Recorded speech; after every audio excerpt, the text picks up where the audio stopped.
आपने आंकड़े अभी बताए, जैसे मैं भी आपको बता सकता हूँ, इटावा में हर सीट पे लगभग 3 विधानसभा आती हैं और तीनों विधानसभा में लगभग अप्रोक्सीमेट 50-50 का डिफरेंस आ रहा है, कहीं 40 कहीं 50 ऐसा समथिंग।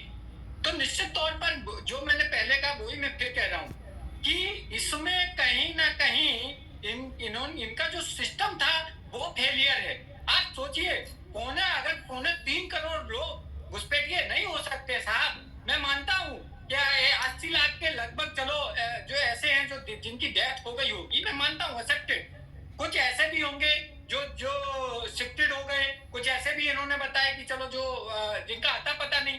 लेकिन जिनका आता पता नहीं है तो उनका आता पता कौन बताएगा?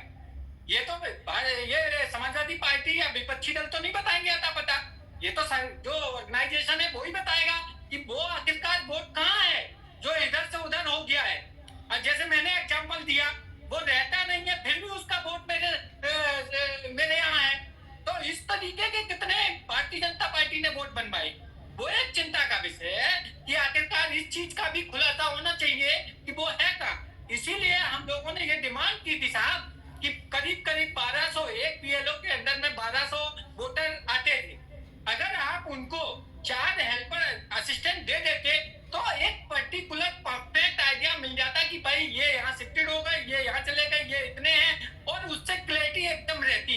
लेकिन चूंकि सरकार की मंशा पे आज भी हम प्रश्न उठाते हैं कि सरकार की मंशा नहीं सही थी एसआईआर के प्रति, इसीलिए इन्होंने हड़बड़ी में आके ये सब किया, जिसका खामियाजा आप देख रहे हैं इस समय कि करीब करीब 3.25 करोड़ वोटर जो हैं वो जिनका आता पता ही नहीं है।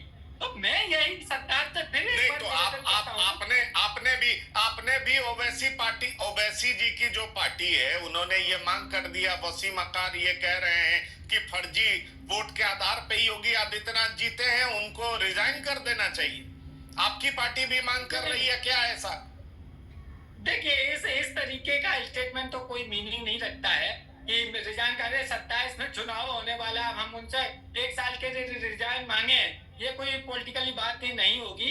ठीक है, ओबीसी के लोग क्या बोलते हैं वो जाने।